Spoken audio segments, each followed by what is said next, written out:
Estamos a la mitad de esta primera parte teórica. El otro día estuvimos viendo las arquitecturas de las aplicaciones web. Es importante porque una aplicación web puede implementarse de manera muy diferente dependiendo de la arquitectura que utilicemos a la hora de construir esa aplicación web, ¿vale? Entonces, una simple página web estática es radicalmente diferente a una aplicación single page application, que lo que hace es interactuar con el servidor como si de un servidor de servicios se tratara, más que de un servidor que se encarga de generar páginas web, ¿vale? Entonces ya lo iremos viendo cuando vayamos avanzando la asignatura. Posiblemente no podamos avanzar mucho en las arquitecturas single page application, ¿vale? Por falta de tiempo sobre todo, pero es relevante que lo conozcamos y sepamos identificarlo cuando lo tengamos delante. Estuvimos hablando de las tecnologías de cliente. Hemos hablado muchas veces de HTML, CSS y JavaScript, sin entrar en detalle, pero para que sepamos el lugar que ocupa. Y también estuvimos hablando un poco de Flash, de los applets y de las tecnologías como Microsoft Silverlight, ¿vale? Hay otras tecnologías que sí que se pueden utilizar para hacer aplicaciones interactivas de cliente, pero no se utilizan prácticamente nunca o solo en casos muy específicos porque requieren de la colaboración del navegador y no tanto de un estándar, ¿vale? Entonces, a partir de ahora nosotros podemos considerar que la única tecnología de cliente que tendremos en cuenta será HTML, CSS y JavaScript. Estuvimos hablando de las tecnologías de servidor. No entramos mucho en detalle porque es una disciplina que daría para mucho que hablar. Como os comenté, hay gente que prefiere utilizar Python con Django, hay gente que prefiere utilizar Ruby con Ruby on Rails, hay gente que prefiere utilizar Java, gente que prefiere utilizar ASP con Visual Basic o con C#, hay gente que le apetece utilizar PHP. Yo, que normalmente estoy en contacto con desarrolladores, pues les pregunto de vez en cuando, ¿no?, qué opinan. Entonces hay gente que dice que Java es demasiado complejo, hay gente que dice que Java pues está bastante bien porque ya lo conocen, hay gente que dice que Ruby on Rails es una maravilla y todo lo demás es una mierda, ¿no? Entonces se trata muchas veces más como casi una religión, más como una cuestión de opiniones que con un enfoque técnico concreto. Y además también pasa una cosa: los tiempos cambian, ¿no? Entonces, lo que antes podía ser un motivo real, pues a lo mejor ahora ya no lo es tanto porque las tecnologías evolucionan, ¿no? Entonces, a la hora de elegir una tecnología del servidor, pues tendrán que utilizarse muchos factores. Si os integráis en un equipo de desarrollo y el equipo de desarrollo utiliza Ruby on Rails, pues no os quedará más remedio que aprender Ruby on Rails. Si tenéis que elegir una tecnología a la hora de desarrollar un proyecto propio, pues utilizaréis otros factores. Por ejemplo, si yo sé desarrollar aplicaciones web con Java y quiero desarrollar una aplicación web, pues a lo mejor me interesa hacerlo con Java porque el tiempo que utilizaría para utilizar o para aprender otra tecnología, pues a lo mejor no me compensa. O a lo mejor sí que me compensa, ¿no? Es lo que os decía el otro día, siempre hay que estar abiertos a nuevas tecnologías, los tiempos cambian. Durante muchos años un informático programaba en C y cuando salió Java, pues había gente que lo abrazó como una tecnología muy interesante y había otra gente que consideraba que eso era una pérdida de tiempo, ¿no? Al final, pues el tiempo ha hecho que C siga teniendo su nicho, pero gran parte de las aplicaciones que antes hacían con C, pues se empezaron a hacer en Java, ¿no? Pues lo mismo está ocurriendo con otro tipo de propuestas. Node.js es una tecnología que se está popularizando muchísimo en los últimos años y hay gente que considera pues que a lo mejor desbanca a otras que están más instauradas como Python o Ruby, ¿no? Por el hecho de que se programa en JavaScript al igual que se programa en el cliente en JavaScript, ¿no? Entonces eso tiene otra serie de ventajas y que un desarrollador puede programar tanto para el cliente como para el servidor con la misma tecnología. Nosotros no vamos a entrar en esa discusión, ya os digo, porque sería muy complicado y habría que hacer muchos tipos de análisis, y nosotros simplemente hemos elegido una tecnología. Esa tecnología es Java y dentro de esa tecnología nos centraremos sobre todo en el Standard Enterprise Edition y hablaremos del framework no estándar Spring. Spring es un framework que se construye sobre los estándares, ¿vale?, pero que se supone que te proporciona ventajas frente a utilizar básicamente el estándar. Esto, como sabéis, es bastante habitual en la informática. En la informática hay estándares o librerías de bajo nivel y estamos bastante acostumbrados a utilizar librerías de más alto nivel que nos simplifican la vida y que nos ocultan detalles de implementación para construir nuestras aplicaciones. Hay veces que esas librerías son de tan alto nivel que nos impiden realmente hacer lo que nosotros queremos, es decir, nos restan libertad. Pero en otras ocasiones esas librerías de alto nivel lo que nos proporcionan es la facilidad que nosotros necesitamos sin necesidad de preocuparnos en los detalles, ¿no? Esta es una constante típica en el mundo de la informática. ¿Qué tecnología utilizar? Dependiendo del tipo de aplicación. Hay veces que se toman malas decisiones y la cosa sale mal, hay veces que se toman buenas decisiones y la cosa sale bien, ¿vale? No hay una receta que podamos aplicar. El otro día nos quedamos antes de empezar el tema de las bases de datos. Las bases de datos juegan un papel muy importante en el mundo de las aplicaciones web, porque la gran mayoría de las aplicaciones web necesitan una base de datos para almacenar la información. No es habitual que una aplicación móvil utilice una base de datos, porque los dispositivos móviles no tienen la capacidad de tener una base de datos relacional con todas sus características, ¿no? Las aplicaciones móviles utilizan pequeños sistemas de almacenamiento que te proporciona habitualmente la plataforma de desarrollo móvil, pero no bases de datos con todas sus características. Cuando nosotros nos implementamos una aplicación de escritorio, esa que te bajas o un jueguecito, normalmente no tiene base de datos, ¿vale? Porque la información que se quiere utilizar pues está en local y habitualmente un único usuario es el que accede a esa información.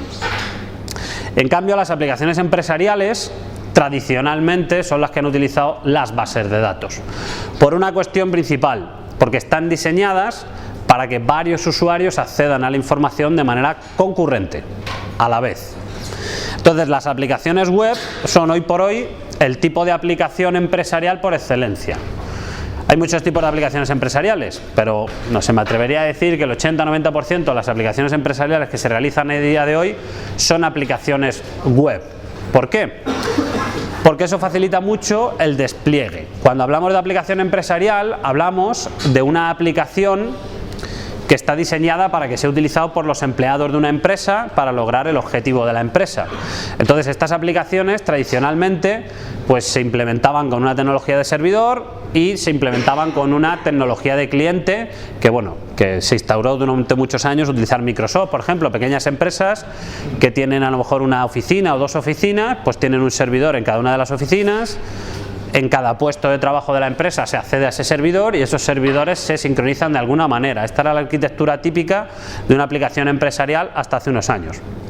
Ahora la gran mayoría de las aplicaciones empresariales tienen una interfaz web que se puede desplegar la aplicación en la propia oficina o se puede desplegar en un hosting, en un proveedor de contenido, lo que permite que se va a poder acceder a la información de esa organización desde cualquier parte, ¿no? Lo que facilita la vida a comerciales, a gente que quiera trabajar en casa, etcétera, etcétera.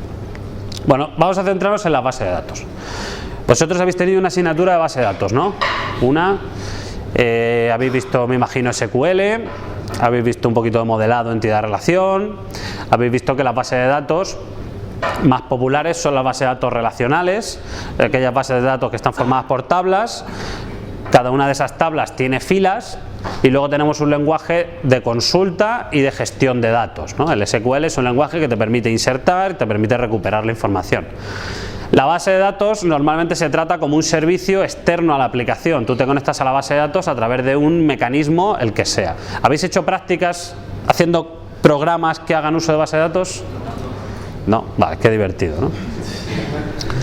Vale, nosotros aquí es lo que vamos a hacer, ¿vale? Justo lo que vamos a hacer es hacer una aplicación que haga uso de una base de datos, ¿no? Entonces vamos a ver cómo a la base de datos te conectas, porque la base de datos es otro programa ajeno a tu aplicación. Tú te conectas a la base de datos y empiezas a lanzar consultas o empiezas a lanzar inserciones, ¿no? Entonces la base de datos te va respondiendo. Y luego hay un aspecto muy importante de los sistemas de base de datos, sobre todo los relacionales, que son las transacciones. Las transacciones son la clave para permitir que una base de datos sea utilizada por varios usuarios a la vez, ¿no? Porque gracias a las transacciones yo tengo la seguridad de que lo que haga dentro de una transacción se va a ejecutar o de manera completa o no se va a ejecutar para nada, ¿no? Entonces, si la transacción se consigue ejecutar correctamente, yo sé que todo lo que he hecho dentro de la transacción se ha guardado en la base de datos, y si por algún motivo la transacción no se puede llevar a cabo, ninguno de los efectos que yo haya hecho dentro de la transacción se van a materializar en la base de datos, ¿no? Esto se ve bastante bien con el típico ejemplo de un avión, de un vuelo. Yo quiero ir a Nueva York y tengo que hacer escala en Roma. Entonces primero reservo el vuelo Madrid-Roma y luego Roma-Nueva York. Si una vez que tengo reservado el vuelo Madrid-Roma no puedo reservar el vuelo Roma-Nueva York, entonces lo que yo quiero es que la primera reserva se me anule, por así decirlo, ¿no? El otro ejemplo habitual que se pone es el de las cuentas bancarias. Si yo quiero mover dinero de una cuenta bancaria a otra, primero resto dinero en la cuenta origen y luego sumo dinero en la cuenta destino. Si hubiese algún problema entre medias, yo lo que quiero es que o bien se haga la transferencia completa o bien no se haga, ¿no? Que no se pierda información. Bueno, las bases de datos más habituales, más famosas, que más se utilizan en la vida real, ahora, ¿vale? Los tiempos cambian, pero a día de hoy, MySQL es la tradicional de software libre por excelencia. MySQL estaba desarrollada por Sun Microsystems, es software libre, GPL. Cuando Oracle adquirió Sun Microsystems, tomó el control de su desarrollo, ¿no? Entonces, bueno, MySQL, MariaDB es un fork de MySQL, es decir, es la misma base de datos, pero gestionada por otros desarrolladores, es muy habitual. Hay otra dentro del mundo del software libre, también muy habitual, de las relacionales, que es PostgreSQL, ¿no? También es una base de datos que tiene cada vez más uso y más aceptación. Es un elefante el logotipo. He puesto Apache Derby aquí porque Apache Derby es una base de datos que, bueno, no sé si al final acabaremos utilizando, pero es una base de datos que está implementada en Java, que te viene por defecto cuando te instalas el JDK de Java y te permite hacer aplicaciones de una manera sencilla sin tener que instalarte un gestor de base de datos en tu PC, ¿no? Entonces, para pruebas, para desarrollos pequeños, es una base de datos que puede venir bastante bien. Apache Derby, ¿no? Está desarrollada por la Fundación Apache. Y luego, bueno, eso dentro del software libre. Luego ya si hablamos más a nivel empresarial, pues Oracle tiene sus propuestas de base de datos. De hecho, Oracle es empresa famosa por la base de datos precisamente. Microsoft tiene su propuesta, como en prácticamente cualquier ámbito de la informática, que es el Microsoft SQL Server. Y luego IBM tiene otra que es DB2 y tal. Esas grandes bases de datos también son relacionales. Hablaremos bastante más en detalle de las bases de datos cuando lleguemos a ese punto del tema. Bueno, como decía, MySQL o MySQL, en inglés esto se lee MySQL, ¿vale? Si tú dices MySQL, pues quedas como un poco cutre. Es como decir Wi-Fi. Wi-Fi no se dice Wi-Fi, se dice Wi-Fi, ¿vale? Entonces, si vais a hablar con un inglés, hablarle de MySQL. Es un sistema gestor de base de datos multiplataforma, funciona en Linux, en Windows y en Mac. Bueno, está desarrollado en C, es GPL. Esto es importante, hablaremos, llegado el momento, del estándar SQL. Bueno, pues la base de datos MySQL tiene o soporta un subconjunto del estándar SQL 99. En el mundo de las bases de datos es bastante habitual que las bases de datos no implementen completamente los estándares, ¿vale? Y que implementen solo parte de los estándares y además tengan extensiones propias. Esto es un problema. Esto ha dificultado mucho el desarrollo de aplicaciones, porque si tú desarrollas una aplicación por una base de datos, no podías cambiar de base de datos, porque había cosas que solo funcionaban en esa base de datos y no en otra, ¿no? Entonces, aunque hay estándares, pues los motores de base de datos hay veces que no implementan completamente los estándares. Y bueno, tenemos herramientas interactivas. Creo que lo cambiaron de nombre. Ahora está el MySQL Workbench, que es una herramienta interactiva que te permite hacer muchas tareas de gestión y de desarrollo en la aplicación web. Y bueno, se popularizó mucho en el desarrollo web, sobre todo porque venía prácticamente empaquetada con PHP. O sea, PHP, el lenguaje que se desarrolló para hacer páginas web, estaba prácticamente diseñado para utilizar MySQL. De hecho, el otro día os lo comentaba, LAMP es un acrónimo que se utiliza mucho, se ha utilizado mucho durante años para el desarrollo web, porque es el acrónimo formado por Linux, Apache, MySQL o MySQL y PHP, ¿vale? Entonces esta es la plataforma básica que se ha utilizado durante muchos años para el desarrollo web y de hecho por ese motivo, bueno, gracias a su popularidad, el 80% de los servidores web hoy en día que hay en Internet están hechos con esta tecnología, ¿no? Con PHP y MySQL. ¿Qué es lo que pasa? Lo que pasa es que las bases de datos relacionales tienen un problema, y es que tienen lo que se puede decir que es un límite teórico a la escalabilidad. A ver, las páginas web, como decía al principio, han venido a sustituir a las aplicaciones empresariales. Entonces, cuando es una empresa de 50 empleados, de 100 empleados, de 200 empleados, bueno, pues lo único que tienes que tener es un servidor muy potente que sea capaz de atender muchas peticiones concurrentes y poco más. Pero cuando tú estás desarrollando Facebook o tú estás desarrollando Gmail o Google Maps, tienes un problema muchísimo más grande. Tienes el problema de que tienes a miles de millones de usuarios potencialmente utilizando la aplicación a la vez, ¿vale? Entonces eso hace que las aplicaciones de base de datos, que los sistemas gestores de base de datos tengan que soportar toda esa carga, todos esos usuarios conectados de manera concurrente. Entonces no vamos a entrar mucho en detalle todavía, pero no sé si lo habéis oído hablar, es la familia del NoSQL. Entonces se ha empezado a llamar NoSQL a todas aquellas bases de datos que no son relacionales. Punto. En realidad hay bases de datos NoSQL que no tienen nada que ver entre sí, que no se parecen para nada entre sí, pero como no son relacionales, pues se les ha puesto esta etiqueta de NoSQL. Entonces la base de datos NoSQL que se han desarrollado en los últimos años tienen como objetivo, sobre todo, o como uno de los grandes objetivos, la escalabilidad. Es decir, tienen la capacidad de soportar grandes cargas de usuarios simultáneos sin una caída de rendimiento. ¿Cómo se consigue esto? Pues al final esto se consigue con máquinas, con muchas máquinas, ¿vale? Cuando nosotros queremos escalabilidad, tenemos que tener en cuenta que nuestro software tiene que estar preparado para la escalabilidad, pero luego además tenemos que tener recursos hardware para poder ejecutar ese software escalable, ¿no? Entonces, estas bases de datos NoSQL, una de las características que las diferencia sobre todo las bases de datos relacionales es que están preparadas para escalar, lo que se llama escalar horizontalmente, ¿vale? Cuando hablamos de escalabilidad horizontal, lo que estamos hablando es que añadir más máquinas en un clúster de máquinas hace que se puedan atender a más usuarios a la misma vez, ¿vale? Entonces, por ejemplo, algunas de las más famosas, Cassandra, que estoy hablando de memoria, pero creo que fue desarrollada originalmente por Facebook. MongoDB es una base de datos orientada a documentos que se está utilizando muchísimo. En el 2013 fue de las NoSQL una de las más famosas. Redis, React, cada una de estas bases de datos tienen características completamente diferentes que se utilizan sobre todo para casos de uso particulares, ¿vale? Entonces, cuando hablemos de las bases de datos, ya entremos en materia, hablaremos de qué diferencia estas bases de datos en las unas de las otras, cuándo se puede utilizar una u otra, etcétera, ¿no? Pero sobre todo que os quedéis con la idea de que NoSQL es el nombre de estas nuevas bases de datos que no son bases de datos relacionales. Hay veces que este acrónimo o pseudoacrónimo se interpreta como NoSQL, es decir, que no se puede utilizar SQL para acceder a esta base de datos, y otras veces se utiliza como Not Only SQL, porque sí que son bases de datos a las que se puede acceder con un subconjunto de SQL, pero tienen otras características y tienen otras ideas en las que se basan, ¿vale? ¿Alguien había oído hablar de las bases de datos NoSQL antes? Levanta la mano. 2, 3, 4, 5. A ver si unos cuantos, sí. Vale, perfecto. Perfecto.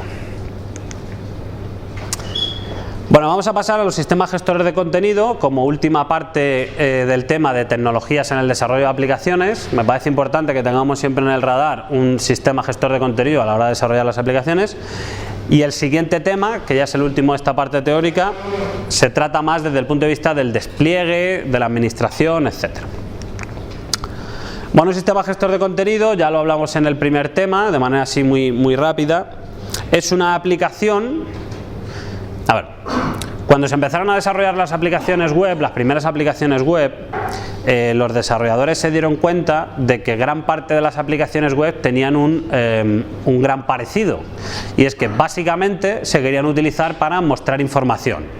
La típica página web de una empresa, la típica página web de un ayuntamiento, la típica página web de un producto, todas son páginas web cuyo único cometido u objetivo es mostrar información. También se dieron cuenta de que las personas que tenían que editar ese contenido, esa información, eran personas que no tenían por qué ser expertas en el manejo de la informática o de expertos diseñadores, ¿no?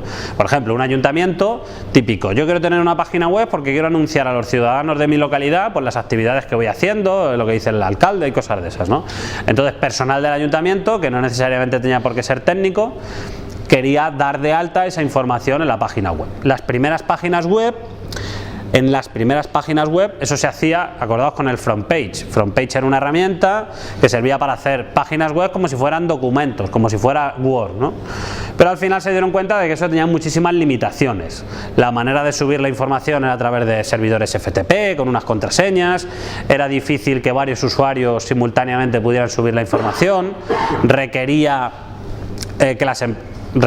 que las personas tuvieran que utilizar un software propietario que estuviera instalado en su ordenador, etcétera, etcétera, etcétera, ¿no? Entonces, cuando los desarrolladores se dieron cuenta de que estaban sistemáticamente haciendo el mismo tipo de aplicaciones web desde cero, pues al final empezaron a surgir los sistemas gestores de contenido. Los sistemas gestores de contenido son aplicaciones que están vacías, que están huecas, sino que son aplicaciones con las que tú tienes que, o a las que tú tienes que insertar el contenido para que ese contenido se visualice y se muestre en la propia página web. Normalmente tienen una característica importante, y es que permite separar el contenido del diseño. Esto hace que un diseñador decida o diseñe el aspecto de la página, dónde están los menús, de qué color son, con qué tipo de letra, y luego la persona que se encarga de subir el contenido no tenga que preocuparse de esos detalles, simplemente de alta, pues no sé, una noticia, una orden del ayuntamiento, alguna convocatoria, etcétera, etcétera, ¿no? Entonces, a este diseño se le suele llamar templates o temas. Hay empresas que se dedican exclusivamente a hacer temas para CMS. Yo soy una empresa de diseño gráfico y bueno, pues yo puedo hacer logotipos, no sé qué, o puedo hacer temas para Drupal. Entonces hago un tema chulo y le vendo, ¿vale? Hay empresas por internet que a lo mejor por 50 euros tienes un tema de Drupal bastante interesante. Entonces, ¿esto qué permite? A ver, nosotros como informáticos normalmente no tenemos ni idea de diseño, ¿vale? Además se ve, tú ves una página web, digo, tú eres informático, ¿no? Dice, ¿por qué? Porque has puesto toda la paleta de colores posible en la misma página web, ¿no? Y además ¿os acordáis de las páginas estas que parpadeaban? Hacían chu, chu, chu, con los GIFs animados estos asquerosos. Pues eso. Entonces, ¿qué pasa? Ahora tienes la ventaja de tú como informático poder venderle a un cliente una página web que parezca de verdad sin necesidad de que tú te la curres. Simplemente te compras un template y le aplicas en tu sistema gestor de contenido de moda, ¿no? Entonces, ¿qué es lo que ocurre? Que aunque al principio un CMS era eso, pues al final ya han dicho, claro, y si yo pudiera no solo poner contenido, sino que además, si yo quisiera poner una tienda por internet, lo podría poner en un CMS. Y si yo quisiera montar un blog, lo podría poner en un CMS. Y si yo quisiera, bueno, pues al final los CMS poco a poco han ido evolucionando y se han convertido en plataformas de desarrollo de aplicaciones. Tú puedes utilizar Drupal, por ejemplo, que es uno de los más importantes. Tú puedes utilizar Drupal para hacer una aplicación prácticamente del tipo que tú quieras. ¿Por qué? Porque te proporciona autenticación de usuarios, te proporciona el sistema de templates, te proporciona un modelo de desarrollo muy orientado a plugins, de manera que tú solo tienes que programar una pequeña parte, pero el resto de la aplicación ya está hecha. Te proporciona el acceso a base de datos, etcétera, etcétera, etcétera, ¿no? Entonces, los CMS, ya os digo, aunque inicialmente se empezaran a popularizar como herramientas para hacer páginas web que muestran contenido, ahora prácticamente se puede utilizar para cualquier cosa, ¿vale? Hay una empresa, por ejemplo, aquí en la universidad, que colabora mucho con la universidad, que sirve para hacer páginas de venta por internet, de venta online, pero una venta online mucho más avanzada. Por ejemplo, que sea configurable. Si habéis comprado alguna vez un ordenador en la página de Dell, por ejemplo, tú podías seleccionar la memoria, el disco duro y tal, y había veces que te salían cosas incompatibles entre sí. Pues si pones si pones este disco duro, no puedes poner esta memoria o este procesador o esta caja o lo que fuera, ¿no? Son compras bastante avanzadas. O por ejemplo, yo llevé un proyecto de fin de carrera hace 2 o 3 años que era gestionar las reservas en una peluquería, todo con Drupal, ¿no? Tenías un calendario, tenías posibilidad de que los clientes pudieran entrar a la página web, ver las horas disponibles, etcétera, etcétera, ¿vale? Entonces, cuando vayáis a desarrollar una aplicación, yo lo que miraría es si un CMS os puede ayudar a desarrollar la aplicación más fácilmente. Al final, el uso de CMS tiene el mismo problema que he comentado al principio de la clase. Es una abstracción superior. Hay veces que las abstracciones vienen bien y otras veces que las abstracciones te limitan mucho. Si lo que tú quieres hacer se ajusta muy bien a lo que te proporciona Drupal, pues a lo mejor te facilita muchísimo la vida utilizar Drupal. Si tú eres una empresa que prácticamente todos los desarrollos que hace los hace con Drupal, aunque un nuevo desarrollo no se ajuste 100% a lo que te ofrece Drupal, a lo mejor esa gran experiencia que tú ya tienes te permite hacer la aplicación muy fácil. A lo mejor no. A lo mejor si te empiezas a hacer una aplicación con Drupal, te empiezas a meter ahí en un berenjenal porque tienes que utilizar su sistema, sus plugins, sus restricciones, y a lo mejor te está limitando, te está coartando, ¿vale? Esto, al final, la informática es constantemente tomar este tipo de decisiones. ¿Cuántos sistemas gestores de contenido existen? Miles, ¿vale? Vamos a ver ahora la página web esta de la Wikipedia que viene abajo. Pero, por ejemplo, Joomla Drupal. Bueno, Drupal es uno de los más populares, es uno de los que más se utiliza. Por ejemplo, con Drupal, como ahora lo veremos, está hecha la página web de la Casa Blanca, por ejemplo. WordPress se puede considerar también un CMS, lo que pasa es que ha estado muchas veces orientado a la creación de blogs, ¿vale? Entonces, los blogs no dejan de ser un tipo de aplicación en la que se muestra información, pues que con unas características determinadas. Joomla, la gente que le gusta Joomla dice que es muy sencillo, muy fácil de utilizar, etcétera, ¿no? Cuando una tecnología es muy compleja como Drupal, lo es porque se supone que está mucho más desarrollada y te permite hacer más cosas. De nuevo, vuelvo a decir, incluso aunque tú tomes la decisión de utilizar un CMS, también tienes que elegir qué CMS quieres utilizar. Si uno que te ofrezca muchísimas cosas y eso hace que sea muy complejo, o uno que te ofrezca muchas menos cosas, eso hace que sea más sencillo, pero que si quieres salirte un poco de lo que te ofrece, te lo tienes que currar tú, ¿no? Luego hay más. Plone era otro también que se utilizaba hace tiempo. Los hay orientados específicamente a un caso de uso. Moodle es un CMS que vosotros utilizáis aquí en la universidad, que está orientado para hacer, pues eso, clases, contenido formativo, ¿no? Pues tú tienes asignaturas, tienes alumnos, tienes la capacidad de poner notas, etcétera. LiveRay es otro que está implementado con tecnología Java, ¿vale? Entonces, si tenéis experiencia con Java, pues a lo mejor os interesa utilizar un CMS que esté implementado con la tecnología Java, ¿no? Estos que os he puesto aquí son todos software libre. Entonces, eso permite que vosotros los podáis utilizar sin ningún tipo de problema y sin tener que pagar ningún tipo de licencia, ¿no? Voy a abrir la página esa que os digo.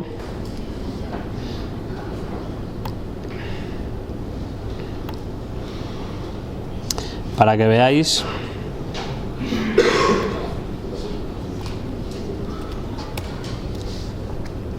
Esta es una página de la Wikipedia en la que se lista los CMS que hay en el mercado, en la industria, por ahí, ¿no? Entonces, fijaos cuántos CMS existen y con qué tecnología, ¿no? Java, la licencia, Apache, el GPL, el BSD, Apache, con Microsoft, con Perl, con PHP. Por ejemplo, veis, aquí está Drupal. Fijaos todos los que hay con PHP, con Python también, con Ruby on Rails, etcétera, etcétera, etcétera, etcétera. Y luego, estos también, ya lo veremos un poco en el siguiente tema, estos se ofrecen como software as a service. Software as a service quiere decir que alguien se encarga de tener los servidores en los que está alojado este CMS y tú lo único que haces es configurar el CMS a través de algún mecanismo que te ofrezcan vía web o a través de subir unos ficheros, de manera que tú no te preocupas del despliegue. Ellos te cobran al mes 20 euros, tú a tu cliente le cobras 30 para llevarte algo y ya está, ¿vale? Esto es hay que ganar dinero, que esto si no, no.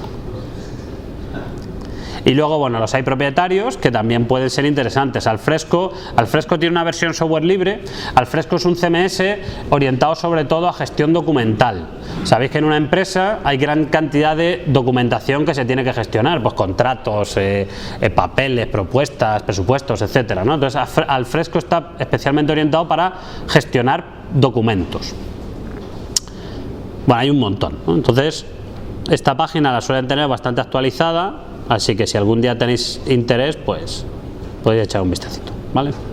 ¿Alguna pregunta con esto? ¿Algún comentario? ¿Alguien que levante la mano, por favor, quien haya tenido experiencia utilizando un CMS? Bien, ¿pero de la carrera o por vuestra cuenta? Por vuestra cuenta, eso está bien. Hay que tener iniciativa en la vida, ¿vale?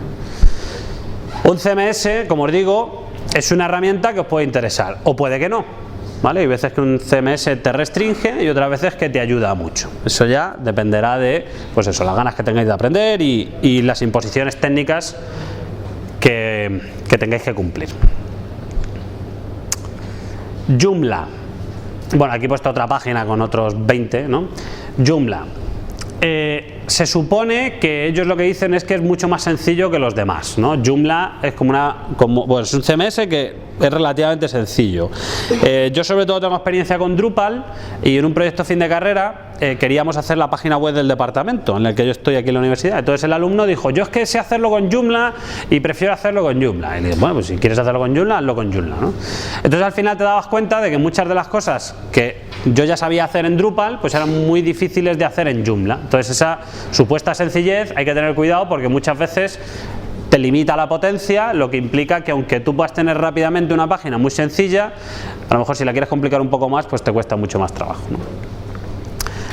WordPress, pues WordPress, no sé si tenéis blog en WordPress, pues WordPress es un software libre que tú te puedes instalar y puedes personalizar, o también le puedes utilizar as a service, es decir, tú te haces una cuenta en WordPress y puedes tener tu propio blog hospedado por ellos, ¿no? Ahora ya os digo, hablaremos del tema del alojamiento.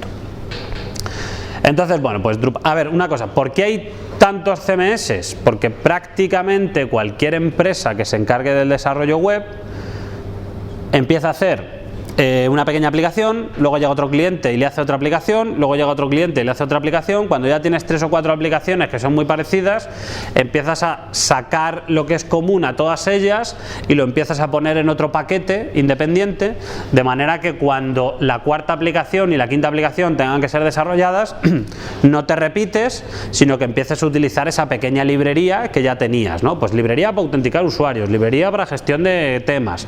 Entonces esa pequeña librería empieza a crecer, y al final esa pequeña librería se convierte en un framework y ese framework al final se convierte en un CMS, ¿no? Entonces por eso hay tantísimos CMS, porque en el desarrollo de cualquier aplicación al final acaba sacando el factor común y ese factor común se convierte en un CMS. Por ejemplo, Drupal empezó como un sistema de tablón de anuncios, ¿vale? Entonces poquito a poco pues se fueron incorporando características, se le incorporó un sistema de plugins. Esto pasa en cualquier tipo de software. Por ejemplo, Eclipse empezó siendo un entorno de desarrollo para Java, solo para Java, y se dieron cuenta de que gran parte del entorno de desarrollo se podía utilizar para C, por ejemplo.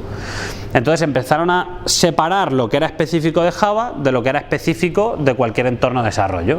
Entonces crearon luego un sistema de plugins y permite que tú puedas implementarte un plugin que te permita añadir contenido a Eclipse. Pero es que luego se dieron cuenta de que muchas de las cosas que tenían hechas no solo servían para hacer entorno de desarrollo, sino que servían para hacer cualquier tipo de aplicación. Tenían un sistema de ventanas, tienen un sistema de compilación multiplataforma, etcétera, etcétera, ¿no? Entonces luego sacaron lo que ellos llaman el Eclipse RPC, que es la tecnología de Eclipse, pero que te vale para hacer cualquier tipo de aplicación.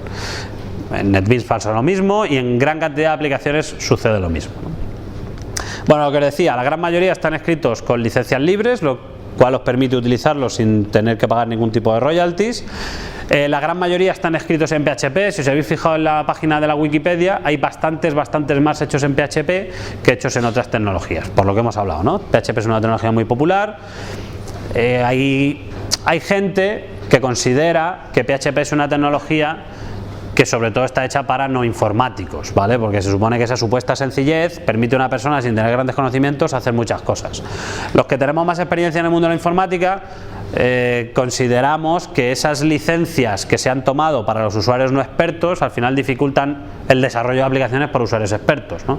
Entonces PHP ha ido evolucionando, ha ido incorporando orientación a objetos que al principio no tenía, etcétera, etcétera, ¿no? Pero bueno, eso no quita que sea muy popular. Sobre todo es muy configurable, ¿vale? Sobre todo Drupal es una herramienta muy configurable. Hay veces que eso es bueno y hay veces que eso es malo, ¿vale? Entonces vamos a echar un vistacito a la página de Drupal.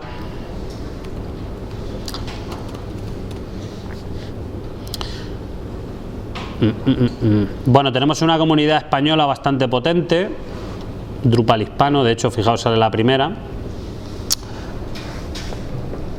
A ver si dice aquí algo, por ejemplo, curso gratis de Drupal en Madrid el 28 de febrero. ¿Ves? Pues por ejemplo puede ser interesante para aprender Drupal y conocer a gente. Formación gratuita de Drupal en Cornellá. Y vamos a la página en inglés. Por ejemplo, aquí te dicen ellos, ¿por qué elegir Drupal? Utiliza Drupal para construir cualquier cosa, desde blogs personales a aplicaciones empresariales. Miles de módulos o de plugins. Aquí los plugins lo llaman módulos add-on, que es como una especie de plugin. Y diseños, temas, te permiten construir cualquier sitio que tú imagines, ¿no? Júntate con nosotros o join us, ¿no? Vente con nosotros. Drupal 8, actualmente la versión oficial es la 7, pero la 8 pues está cada vez más cerca. Esto es una cosa también interesante, las distribuciones de Drupal. El otro día me encontré una distribución de Drupal. Una distribución de Drupal es un Drupal que ya tiene plugins configurados, ¿no? Me encontré una distribución de Drupal para iglesias, para congregaciones religiosas. Claro, pues tú tienes que estar en contacto con los fieles, ¿no? El cura tiene que... la homilía y cosas de esas, ¿no? ¿Sabéis lo que es una homilía? Yo no tengo ni idea de lo que es una homilía, pero... yo que sé, los informáticos decimos cosas como USB y PHP y ellos dicen homilía y carta a los corintios y cosas de esas. Por ejemplo, hay una cosa interesante, se puede filtrar por distribuciones que estén mantenidas activamente. En el mundo del software libre, los que tengáis experiencia haciendo software de verdad o para alguien, ¿no? Tendréis ya experiencia buscando información de software libre por la red y os daréis cuenta de que uno de los mayores o uno de los criterios más importantes a la hora de elegir un software libre es si hay alguien detrás de ello o eso está muerto, ¿vale? Si tú ves una página súper chula que nadie toca desde hace 5 años, olvídate. ¿Por qué? Porque cualquier problema que te encuentres, cualquier detallito que no funcione bien en los nuevos sistemas operativos, nadie te lo va a poder solucionar, ¿no? Entonces, una de las primeras características que te permiten elegir una herramienta de software libre o una librería de software libre es si está activamente mantenido, ¿no? Por ejemplo, ¿no? Entonces, a ver, Core Compatibility, bueno, Any. Fijaos, hay 408 distribuciones. Es decir, 408 formas de empaquetar plugins. No me quiero ni imaginar cuántos plugins puede haber para hacer cuántas cosas, ¿no? Por ejemplo, Training. Pues es un Drupal que tiene información de cursos, ¿no? Drupal API. Una distribución para actualizar no sé qué, etcétera, etcétera, etcétera, ¿no? Tenemos un montón. Bueno, sigamos. Entonces, bueno, lo que os decía, está basado en módulos, cualquiera puede contribuir módulos, no solo los propios desarrolladores. De hecho, en los proyectos software libre, como ya me imagino que sabéis, la gente colabora for free o porque lo está haciendo en su propia empresa o porque le interesa que otros le ayuden. Por ejemplo, si tú puedes colaborar en un proyecto de software libre por muchas cosas, ¿no? Porque te interesa aprender. Hay gente que, pues yo qué sé, no tiene mucha idea y prefiere meterse en un proyecto de software libre de una tecnología que le guste para aprender, porque sabe que estará rodeado de desarrolladores con mucha más experiencia. Colaborar en un proyecto de software libre te puede servir para darte a conocer. Si tú vas a una entrevista de trabajo, pues a lo mejor la persona que te va a contratar valora que tú hayas estado colaborando en un proyecto de software libre, porque es una manera de demostrar que tienes experiencia en proyectos reales. Hay veces que se colabora en software libre simplemente pues porque te apetece compartir lo que haces y que no se quede en un cajón. Y hay veces que se colabora en proyectos de software libre porque esperas recibir la ayuda de otros que estén haciendo exactamente lo mismo que tú, y si en vez de hacerlo tú solo lo haces con los demás, vas a poder conseguir mejores cosas, ¿no? Entonces, tanto los módulos como el contenido propio del core del propio Drupal, pues se puede estar desarrollando por cualquiera, ¿no? Si tenéis interés y experiencia, podéis participar. Bueno, alguna característica interesante es que es independiente de la base de datos, lo cual permite elegir la base de datos más adecuada. Y bueno, todo en Drupal es un nodo, y un nodo se visualiza y se edita, ¿no? Por ejemplo, si queremos hacer una tienda con Drupal, pues los productos que se venden son nodos. Si yo quiero hacer un blog, pues las entradas del blog son nodos. Y luego tenemos formas de mostrar esos nodos y formas de editar esos nodos. Si yo estoy haciendo, por ejemplo, un blog, pues a lo mejor cualquiera que se dé de alta en el blog puede editar entradas en el blog. Si yo estoy haciendo una tienda, no cualquiera puede editar los artículos de la tienda, solo los administradores, ¿no? Multiplataforma, soporta múltiples idiomas, ¿vale? Se puede internacionalizar el interfaz de usuario. Toda la gestión se realiza vía web, lo cual es bastante interesante, ¿vale? Sobre todo para gente que no es experta, pues le puedes proporcionar una interfaz vía web que les permita, por ejemplo, cambiar los permisos de los usuarios, etcétera, ¿no? Y como os decía, Drupal, por ejemplo, la página de la Casa Blanca está hecha con Drupal, la página de Ubuntu está hecha con Drupal, hay miles de millones de páginas que están hechas con Drupal. ¿Algún comentario, alguna duda de esto? Los que habéis tenido experiencia con Drupal o con algún otro CMS, ¿qué os parece? ¿Os parece que es un modelo de desarrollo de aplicaciones interesante? ¿Os parece que una mala experiencia porque no me enteraba de nada, todo era súper complejísimo? A ver, ¿qué opináis? No es de vergüenza, hombre.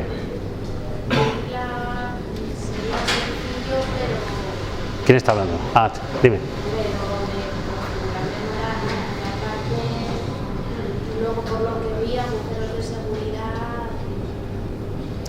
Pues no te creas, una de las mayores ventajas de utilizar un software libre que está muy apoyado por la comunidad es que cuando hay un agujero de seguridad todos están interesados en cerrar ese agujero de seguridad.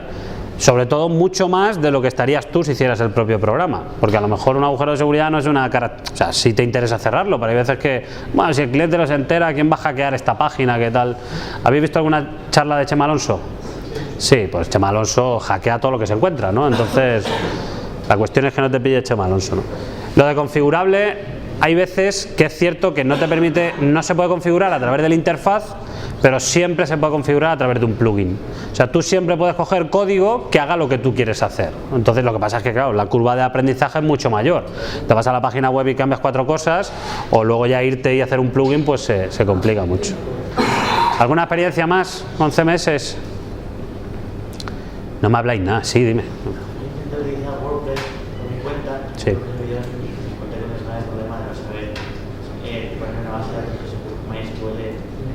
¿De qué era el servidor? Era un servidor, Windows XP. Es que claro, es que ya van mal, ya van mal.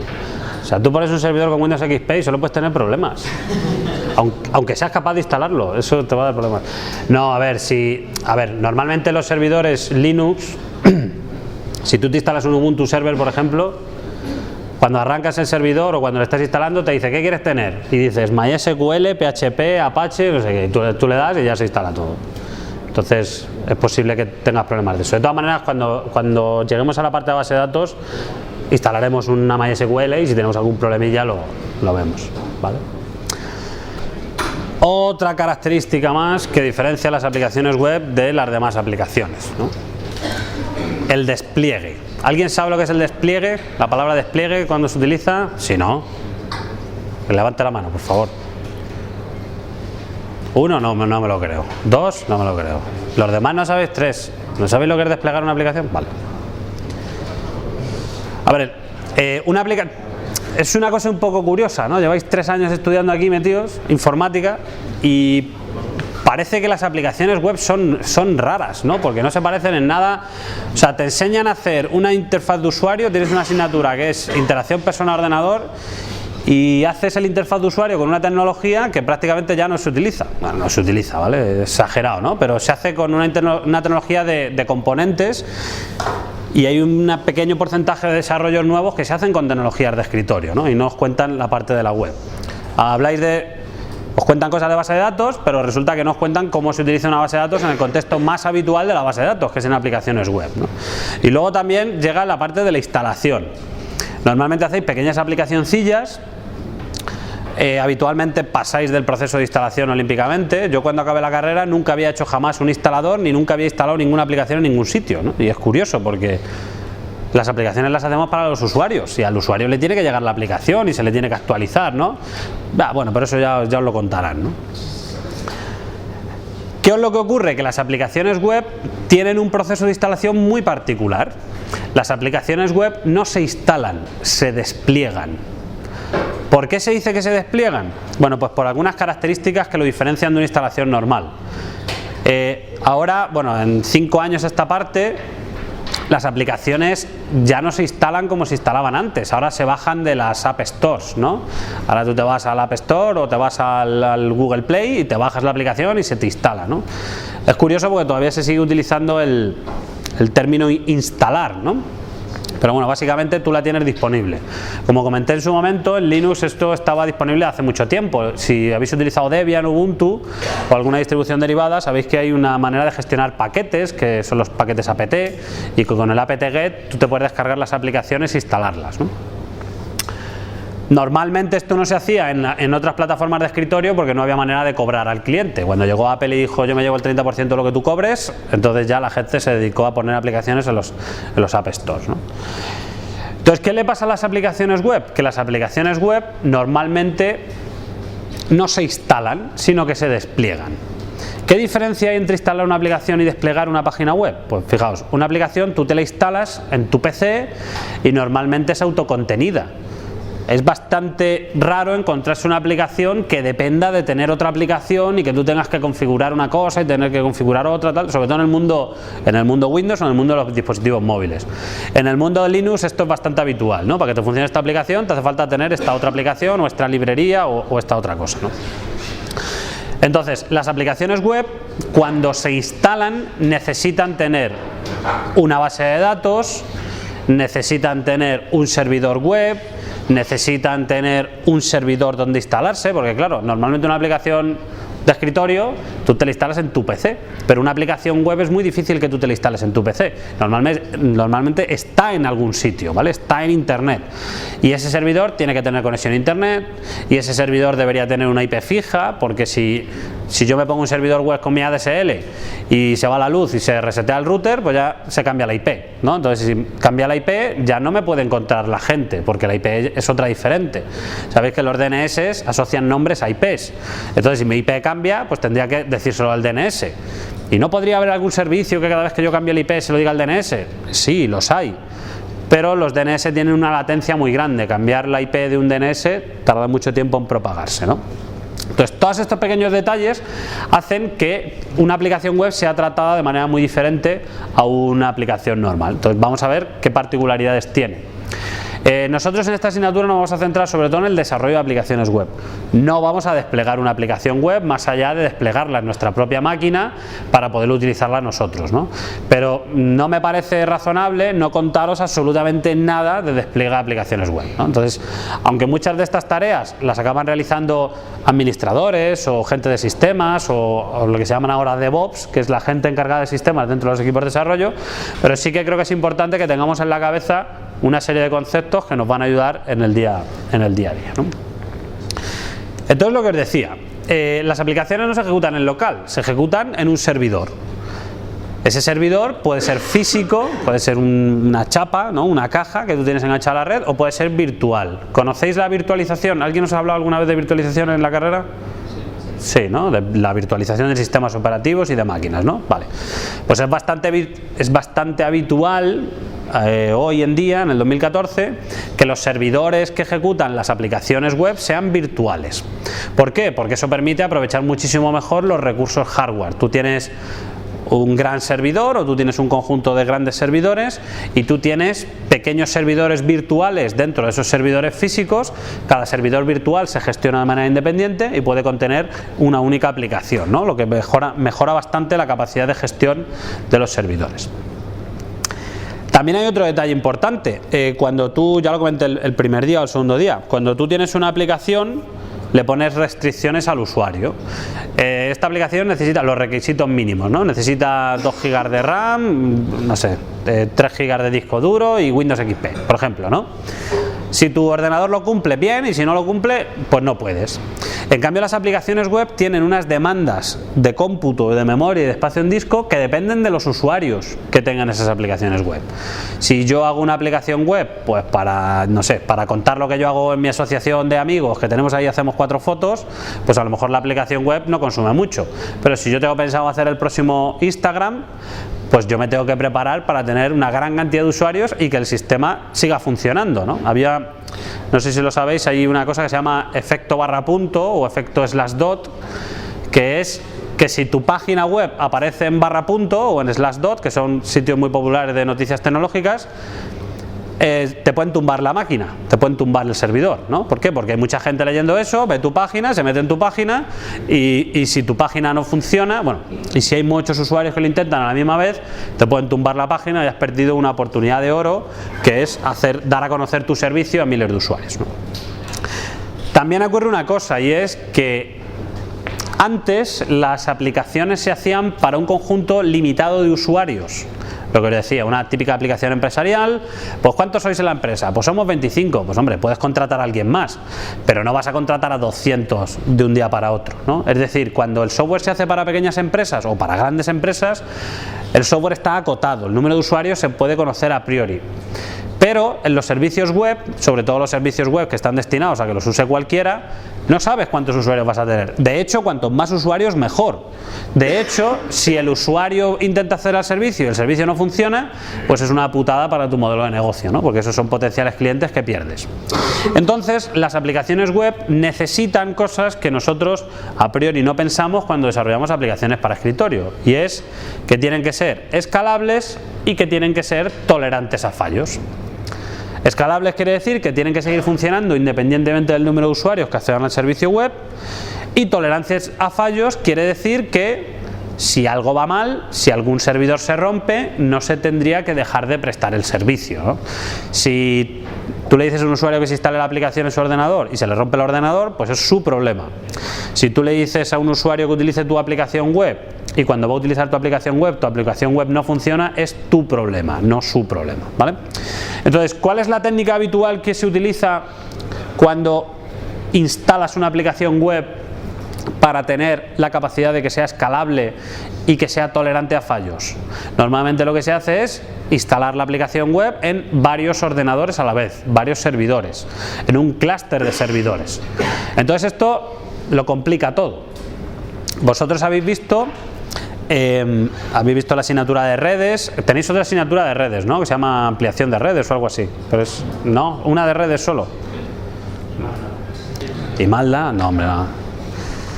Tenéis una asignatura de redes y habéis visto cosas de protocolos, cosas de TCP/IP, cosas de UDP, cosas de muy bajo nivel, ¿no?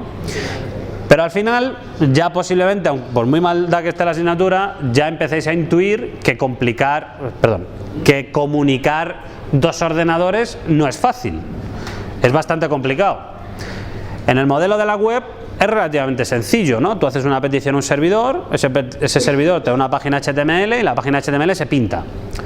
Pero, ¿y si yo en vez de un ordenador tengo 7 servidores con la misma aplicación web? ¿Cómo funciona eso de que esos servidores se comuniquen entre sí? Porque claro, al final la aplicación es la misma, tiene la misma información, tiene que trabajar de manera coordinada. Entonces, todo eso entra dentro de la disciplina que se conoce como sistemas distribuidos. Un sistema distribuido es un software y un conjunto de software y hardware que lo que hacen es ejecutar una aplicación pero de manera coordinada entre todos los elementos, y eso ya se complica bastante más que hacer una aplicación monolítica, ¿no? Que se llama, en contraposición a una aplicación distribuida, una aplicación monolítica es una aplicación que, bueno, que está toda junta, ¿no? En un único proceso, ¿vale? Por este tipo de cosas, instalar una aplicación web es radicalmente diferente a instalar una aplicación de escritorio. Y queramos o no, esto nos afecta como desarrolladores. Como desarrolladores software tenemos que tener en cuenta este tipo de cosas, porque nuestra aplicación no va a estar ejecutándose en un ordenador, sino que va a estar ejecutando en bastantes ordenadores, ¿no? También hay otras características que las hacen diferentes, y es que normalmente cuando tú haces una aplicación Tu aplicación se ejecuta de manera independiente, o sea, es tu aplicación. Pero aquí no. A ver, callaros un poquito. Pero aquí no. Aquí tu aplicación se ejecuta dentro de un servidor web. Es decir, tiene que colaborar con el servidor web. Tiene que... utiliza servicios del propio servidor web. Tiene que estar acoplada al ciclo de vida del servidor web. Además, tiene código que tú programas, pero además también tiene recursos. Normalmente en una aplicación de escritorio los recursos no son tan importantes. Sí, bueno, a lo mejor tiene 4 iconitos y tiene un splash screen, ¿no? Cuando arranca, que aparece el logotipo de la aplicación y una barra cargando, pero todo lo demás pues no deja de ser código y código y código. Aquí no, las aplicaciones web tienen muchísimo más peso en el tema de los recursos gráficos. Y me podría decir, bueno, pero es que más da. Bueno, pues importa mucho, porque la manera de desarrollar esta aplicación es que tiene que involucrar a diseñadores gráficos. ¿Alguien ha trabajado con un diseñador gráfico alguna vez? ¿Sí?